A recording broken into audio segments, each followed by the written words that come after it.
نحمده ونصلي على رسوله الكريم أما بعد أعوذ بالله من الشيطان الرجيم بسم الله الرحمن الرحيم وما أرسلناك إلا رحمة للعالمين صدق الله العظيم. بزرگوں اور پیارے بھائیوں، ربیع الاول کا مہینہ شروع ہو چکا ہے. یہ وہ بابرکت مہینہ ہے جس میں نبی کریم صلی اللہ علیہ وسلم اس دنیا میں تشریف لائے تھے. نبی کریم صلی اللہ علیہ وسلم کا اس دنیا میں تشریف لانا صرف مسلمان ہی نہیں بلکہ پوری انسانیت کے لیے رحمت ہے. نبی کریم صلی اللہ علیہ وسلم کی حیات طیبہ اور آپ کی پاکیزہ زندگی کو بیان کرنا بڑی سعادت کی بات ہے، خوش نصیبی کی بات ہے. اور نبی کریم صلی اللہ علیہ وسلم کا تذکرہ کرنا، آپ کی باتیں بیان کرنا اور سننا بستیوں میں رحمتیں اور برکتوں کے نازل ہونے کا ذریعہ ہے. اتنی برکت ہے حضور صلی اللہ علیہ وسلم کے ذکر میں. جن جگہوں میں حضور صلی اللہ علیہ وسلم کی زندگی کو بیان کیا جاتا ہے، ان جگہوں میں، ان بستیوں میں اللہ کی رحمتیں اترتی ہیں. حضور صلی اللہ علیہ وسلم کے ذکر اور آپ کی یاد میں بڑی برکتیں ہیں. 7ویں صدی ہجری میں ایک بڑے عالم گزرے ہیں جن کا نام ہے علامہ بوصیری رحمت اللہ علیہ. عالم بھی تھے اور بڑے شاعر بھی تھے، بڑے اونچے درجے کے شاعر. ان کو فالج ہو گیا، لقوا ہو گیا، آدھی جسم پیرالسس، آدھا جسم ان کا سن ہو گیا. انہوں نے بہت علاج کروایا لیکن کوئی علاج کارگر ثابت نہیں ہوا، کوئی فائدہ نہیں ہوا. وہ علاج سے مایوس ہو گئے. پھر ان کو یہ خیال آیا کہ میں نے اشعار تو بہت سارے کہے ہیں، میں نبی کریم صلی اللہ علیہ وسلم کی شان میں اشعار کہوں جس میں آپ کے کمالات اور اوصاف اور آپ کی خوبیاں بیان کی جائیں. چنانچہ انہوں نے آپ صلی اللہ علیہ وسلم کے بارے میں 160 اشعار کہے، لکھے. اس کے بعد ان کو نیند آ گئی، وہ سو گئے. خواب میں دیکھتے ہیں کہ نبی کریم صلی اللہ علیہ وسلم تشریف فرما ہے، حضور تشریف لائے. اور حضور صلی اللہ علیہ وسلم نے فرمایا کہ تم نے میری شان میں، میرے کمالات کے بارے میں اشعار کہے ہیں؟ کہا ہاں. قصیدہ پڑھا؟ کہا ہاں. مجھے سناؤ. انہوں نے نبی کریم صلی اللہ علیہ وسلم کو اشعار سنائے. حضور صلی اللہ علیہ وسلم نے اپنے جسم اطہر پر جو چادر مبارک تھی وہ ان کے جسم پر ڈال دی، اور جسم کا جو حصہ سن ہو گیا تھا، لقوے کا جو اثر تھا، پیرالسس کا جو اثر تھا، اس پر حضور صلی اللہ علیہ وسلم نے اپنا ہاتھ مبارک پھیرا. وہ کہتے ہیں کہ جب میں نیند سے بیدار ہوا تو میرا پورا جسم اچھا تھا، لقوے کا اثر ختم ہو گیا. نیند سے اٹھے تو گھر کے باہر اپنے آپ کو چیک کرنے کے واسطے دوڑنے لگے. انہوں نے صرف حضور صلی اللہ علیہ وسلم کی شان میں اشعار کہے تھے، آپ کے کمالات بیان کیے تھے، آپ کی خوبیاں بیان کی تھی، تو اتنی ڈینجر بیماری سے ان کو نجات مل گئی. آج بھی طرح طرح کی بیماریوں کا دور ہے. آدمی درود شریف کی کثرت کرے اور پھر اللہ رب العزت سے دعا مانگے تو انشاءاللہ تعالی بہت ساری بیماریوں سے شفا حاصل ہو. تو حضور صلی اللہ علیہ وسلم کا ذکر خیر کرنا، آپ کی باتیں بیان کرنا اور سننا، یہ بھی برکتوں سے خالی نہیں. خیر، نبی کریم صلی اللہ علیہ وسلم کی پوری حیات طیبہ، پوری زندگی کو بیان کرنے کے لیے 20-25 منٹ کا وقت کافی نہیں. بلکہ آپ کی شان میں تو ہزاروں اور لاکھوں کی تعداد میں سیرت کی کتابیں لکھی گئی، لیکن کسی ایک بھی لکھنے والے نے آخر میں یہ نہیں کہا کہ میں نے آپ کی زندگی کا حق ادا کر دیا۔ ہر ایک نے یہی کہا کہ حضور کی جو شان تھی، جو بیان کرنی چاہیے تھی، وہ ہم سے نہیں ہوئی۔ آج ہم مختصراً شروع کا جو دور تھا نبی کریم صلی اللہ علیہ وسلم کا مکہ المکرمہ اور مدینہ المنورہ میں، اس وقت عرب کی کیا حالت تھی، حضور کی مختصراً 23 سالہ زندگی نے ان لوگوں میں کیسے انقلاب برپا کیا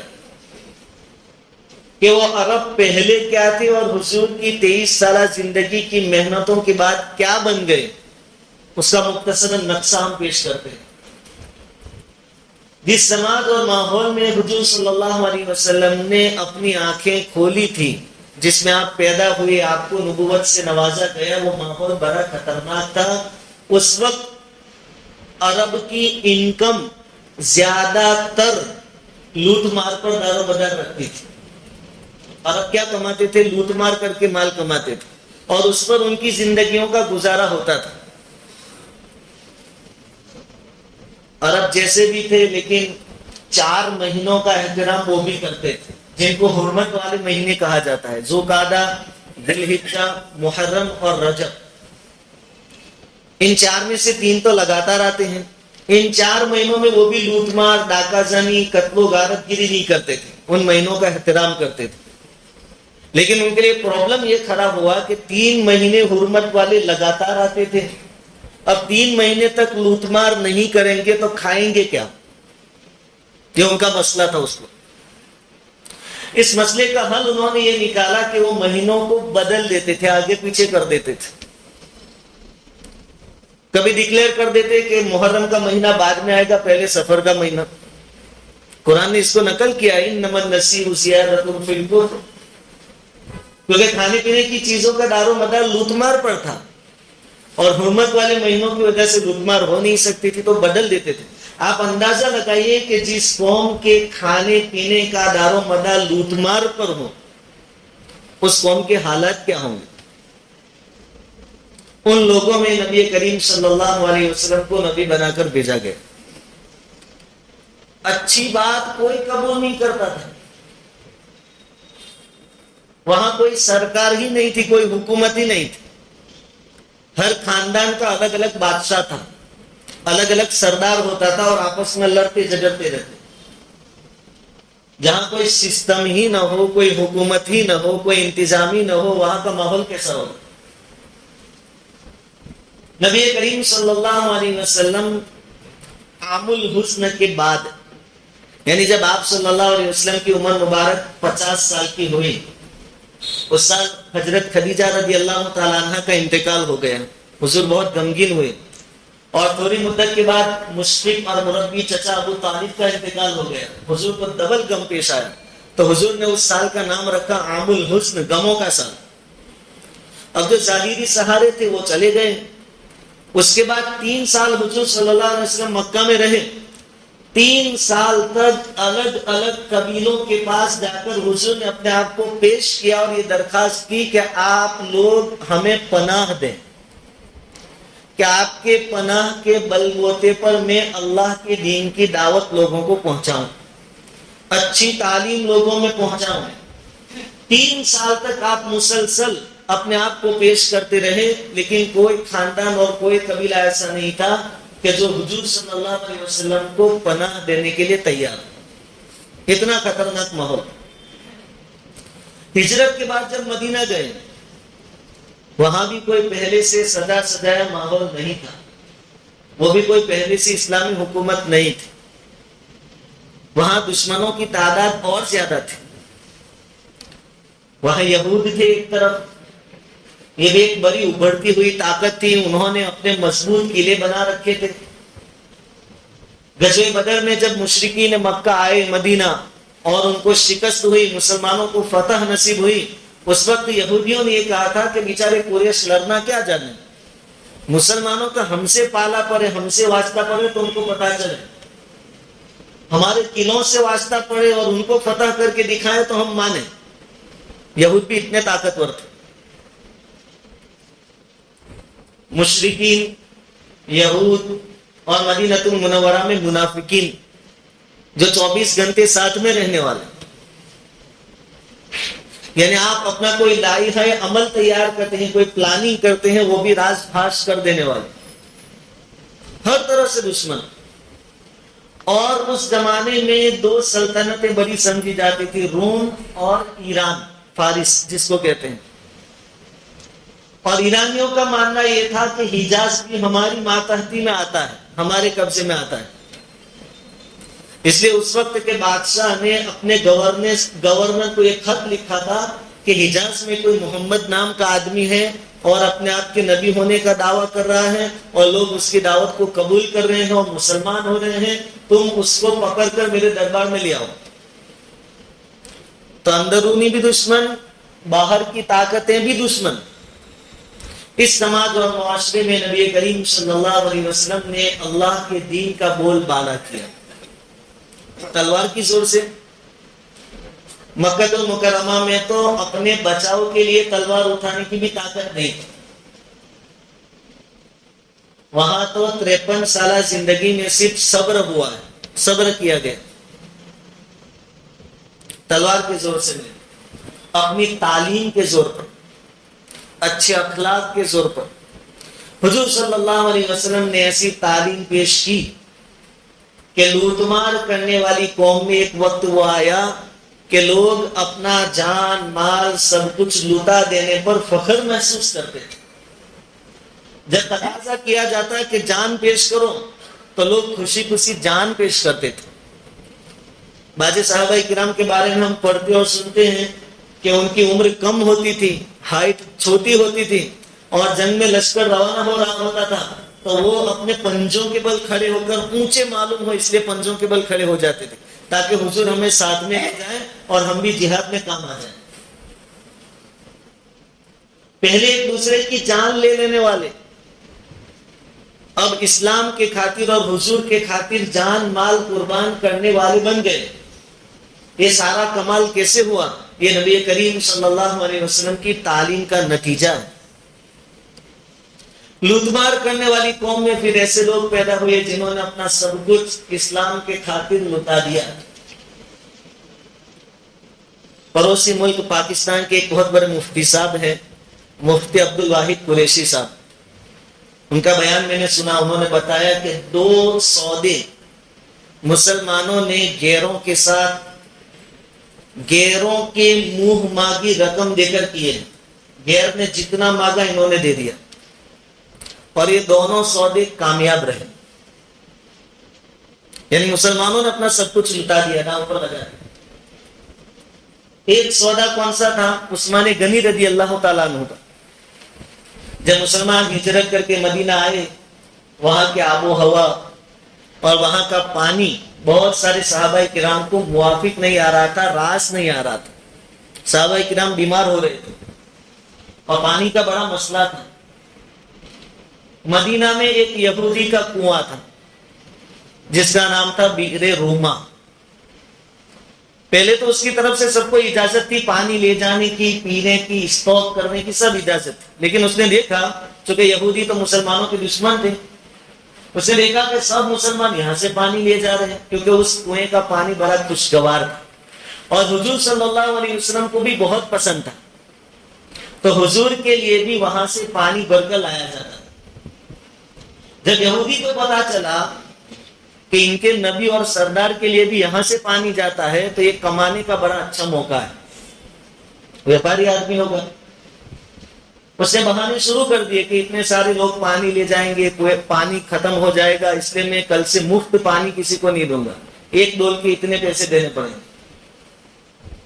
اب مسلمان تو ہجرت کر کے آئے تھے، اپنا گھر بار سب کچھ چھوڑ کر آئے تھے، ان کے پاس پیسے کہاں. حضور کے سامنے یہ بات رکھی گئی کہ اس طریقے سے جس کنویں کا پانی آپ کے لیے لایا جاتا ہے وہ ایک یہودی کی ملکیت ہے اور اس نے پانی پر ٹیکس شروع کر دیا ہے، پیسے لینا شروع کر دیا ہے. حضور صلی اللہ علیہ وسلم فکر میں تھے. حضرت جبرائیل علیہ السلام تشریف لائے اور حضور سے کہا کہ اعلان کر دو کہ جو کوئی وہ کنواں خرید کر مسلمانوں میں وقف کر دے گا اللہ جنت میں اس کو گھر دے گا. حضرت عثمان غنی رضی اللہ تعالیٰ عنہ بیٹھے ہوئے تھے. کہا کہ حضور یہ فضیلت مجھے بھی مل جائے گی اگر میں خرید کر دے دوں؟ کہا کہ آپ کو بھی ملے گی. عثمان غنی کا بھی ایک نام تھا, وہ بھی بہت بڑے ویپاری تھے. کبھی کبھی تو جہاد کے لیے جب لشکر روانہ کرنا ہوتا ہزار ہزار اونٹ ساز و سامان کے ساتھ دیتے تھے. عثمان غنی رضی اللہ تعالیٰ عنہ اس یہودی کے پاس خود تشریف لے گئے اور کہا کہ آپ کا جو کنواں ہے, کہا ہاں, کہا آپ اس کو بیچ دیں گے. وہ یہودی سوچنے لگا کہ یہ عثمان تو بہت بڑے تاجر ہیں, یہ خرید کر کیا کریں گے؟ یہ بھی تو بیچ کر پانی لوگوں کو دیں گے اور مجھ سے زیادہ نفع کمائیں گے, تو میں ایسے ہی سودا نہیں کروں گا. کہا کہ دینا تو ہے لیکن میں جو قیمت مانگوں وہ دینی پڑے گی. کہا ٹھیک ہے. یہودی نے ایک اور ترکیب نکالی. کہا کہ عثمان کو کیوں کمانے دوں؟ کہا میں بیچوں گا لیکن آدھا بیچوں گا.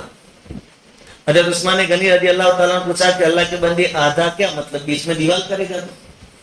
کہا کہ ایسے نہیں, ایک دن پانی آپ کا ہوگا دوسرے دن میرا ہوگا. یہودی یہ سمجھتا تھا, اس کی گنتی یہ تھی, اس کا خیال یہ تھا کہ عثمان اگر ایک ڈول کے 10 روپے لیتے ہیں تو میں دوسرے دن 15 روپے میں ایک ڈول بیچوں گا, ان سے زیادہ. اور یہی پانی تھا جو لوگوں کو راس آتا تھا, ان کی طبیعتوں کے موافق تھا. حضرت عثمان رضی اللہ تعالیٰ عنہ بھی سمجھ گئے کہ کیا کرنا چاہتا ہے. کہا ٹھیک ہے آدھا تو آدھا بیچ دے, ایک دن باری تیری دوسرے دن ہماری باری. یہودی کہتا ہے کہ کل سے پہلی باری میری رہے گی. کہا تمہاری رہے گی. پھر جب دوسرا دن آیا, حضرت عثمان رضی اللہ تعالیٰ عنہ نے اعلان کروایا کہ یہ کنواں ہم نے خرید لیا ہے. بلکہ حضور صلی اللہ علیہ وسلم نے اعلان فرمایا, خریدا تھا حضرت عثمان نے, لیکن حضور نے اعلان کیا کہ ہم نے خریدا ہے, یعنی عثمان کا خریدا ہوا ہمارا خریدا ہوا. دو شخصیت ایسی ہے جن کے بارے میں حضور نے کہا کہ ان کا خریدا ہوا ہمارا خریدا, صدیق اکبر اور عثمان غنی.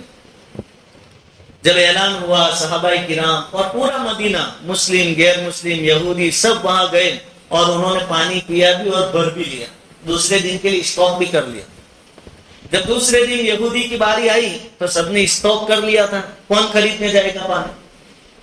اس یہودی کے رشتہ دار بھی اس کے پاس پانی خریدنے کے واسطے نہیں گئے کیونکہ سب نے مفت میں جمع کر لیا تھا.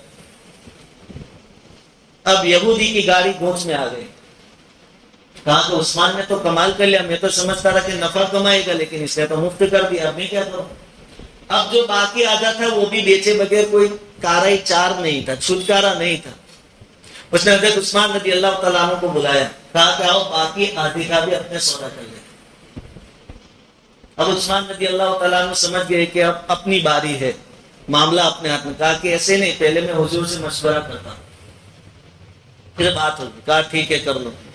حضور سے مشورہ ہوا, حضور صلی اللہ علیہ وسلم نے مشورہ دیا کہ جاؤ ان سے کہو کہ اب صرف کنویں کی بات نہیں ہوگی, پورا باغ ہم خریدیں گے, باقی آدھا بیچنا ہو تو باغ کے ساتھ بیچنا پڑے گا. اس طریقے سے پورا کنواں اور پورا باغ یہودی نے حضرت عثمان غنی رضی اللہ تعالیٰ عنہ کو بیچ دیا. اور حضرت عثمان رضی اللہ تعالیٰ عنہ کے پاس نفع کمانے کا موقع تھا لیکن 1 روپیہ بھی کسی کے پاس سے نہیں لیا. عثمان غنی اس قوم میں سے ہے جن کا پہلے زندگی کے گزارے کا دار و مدار لوٹ مار پر تھا. آج وہ وقت آیا کہ وہ اپنا مال لوٹا رہے ہیں اسلام کے خاطر, ایمان والوں کے خاطر. یہ بدلا کیسے ماحول؟ حضور صلی اللہ علیہ وسلم کی تعلیم کی برکت سے. حضرت بلال رضی اللہ تعالیٰ عنہ کے بارے میں فرمایا کہ وہ غلام تھے امیہ بن خلف کے, تقریباً طرح طرح سے ستائے جاتے تھے جب سے انہوں نے کلمہ پڑھا تھا. حضرت ابوبکر صدیق رضی اللہ تعالیٰ عنہ کا گزر ہوتا, حضرت بلال کی حالت دیکھ کر ان کو ترس آتا. انہوں نے امیہ بن خلف سے کہا کہ ان کو عذاب دے کر, ان کو ستا کر تجھے کیا ملے گا؟ تو امیہ بن خلف نے کہا کہ اگر بہت تم کو ان کا لگتا ہے, بہت بڑی ہے, تو خرید لو. حضرت عثمان رضی اللہ, حضرت صدیق اکبر رضی اللہ تعالیٰ عنہ نے بہت سارے غلام خرید کر آزاد کیے. کہا ٹھیک ہے, لیکن کہا قیمت میں جو مانگو وہ دینی پڑے گی. کہا ٹھیک. کہا کہ اتنی چاندی چاہیے, اتنے دینار سونے کے ہوتے تھے تو اتنے سونا چاہیے. اور آپ کے پاس ایک غلام ہے, حضرت ابوبکر صدیق کے پاس ایک غلام تھا, نستورہ نام تھا. وہ غلام 10 غلاموں کے برابر اکیلا کام کرتا تھا. کہا کہ وہ بھی دینا پڑے گا. صدیق اکبر رضی اللہ تعالیٰ عنہ نے کہا سودا منظور. میرے ہاتھ پر ہاتھ رکھ کر قسم کھا دے اب سودا توڑے گا نہیں. تو حضرت بلال کو خریدنے کے واسطے چاندی بھی دی، سونا بھی دیا، اور 10 غلاموں کے برابر جو ایک غلام تھا وہ بھی دے دیا. امیہ بن خلف ہنسنے لگا، کہا کہ ابو بکر 1 درہم میں مانگتا تو ابھی اس کو تو دے دیتا، اس کا تو میرے پاس کوئی ویلیو ہی نہیں تھا. صدیق اکبر رضی اللہ تعالیٰ عنہ نے فرمایا کہ تجھے اصل میں احساس نہیں ہے، میں نے جو سودا کیا ہے اس بلال کے بدلے تو سب کچھ مانگتا میں سب کچھ دے دیتا، کیونکہ یہ سودا میرا تیرے ساتھ نہیں ہے، اللہ کے نبی کے ذریعے میرے اللہ کے ساتھ، اس کے بدلے میں میری جنت کا معاملہ ہے. یہ قوم جو پہلے دوسروں کا لوٹ لیتی تھی اب اپنا قربان کر رہی ہے. یہ کیسے ہوا؟ یہ نبی کریم صلی اللہ علیہ وسلم کی تعلیم کے صدقے میں ہوا. آج ہمارے لیے افسوس کی بات ہے کہ حضور کی تعلیم تو ہمارے پاس ہے، ہم مسلمان تو ہیں، لیکن جیسے مولانا سجاد نعمانی صاحب کہتے ہیں کہ ہمارے پاس اسلام نہیں. آج ہم خود غرض بن گئے، بس اپنا بنتا، تیل لینے جاوا جنتا، ہم سب نیتا بن گئے تو اپنا ہونا چاہیے. اگر حضور کی تعلیمات پر ہم نے عمل کیا ہوتا، حضور کے اخلاق اور تعلیم کو اپنایا ہوتا تو یہ ذلت، یہ رسوائی، یہ مار ہمیں برداشت نہیں کرنی پڑتی. آج غیروں کو مسلمانوں سے شکایت، اسلام سے شکایت نہیں. انہوں نے ہمیں دیکھ کر سوچ لیا کہ ان کا اسلام ایسا ہے، اس لیے وہ اسلام سے بدجن ہو گئے. لیکن جب ان کے سامنے باتیں پیش کی جاتی، اسلام کی حقیقت بیان کی جاتی تو وہ کہتے کہ ہم نے یہ تو کبھی سنا ہی نہیں تھا. اس لیے آج کامیابی کے لیے ایک ہی طریقہ ہے، نبی کریم صلی اللہ علیہ وسلم کے طریقے اپنی زندگی میں اپنائیں. اور ایک آخری درخواست، کم سے کم روزانہ 10 منٹ 5 منٹ نبی کریم صلی اللہ علیہ وسلم کی زندگی، آپ کی سیرت کو پڑھیں. ہر زبان میں، ہر لینگویج میں سیرت کی کتابیں موجود ہیں. انگلش آتی ہو انگلش میں بھی ہے، عربی میں ہے، اردو میں ہے، گجراتی میں ہے، ہندی میں ہے. حضور صلی اللہ علیہ وسلم کی زندگی کو پڑھیں. پوری آسان اور صاف کتابیں ہیں، اور ان چیزوں کو، آپ کی تعلیمات کو اپنی زندگی میں لانے کی کوشش کریں. اللہ رب العزت حضور کے طریقوں پر چلنے کی ہمیں توفیق عطا فرمائے.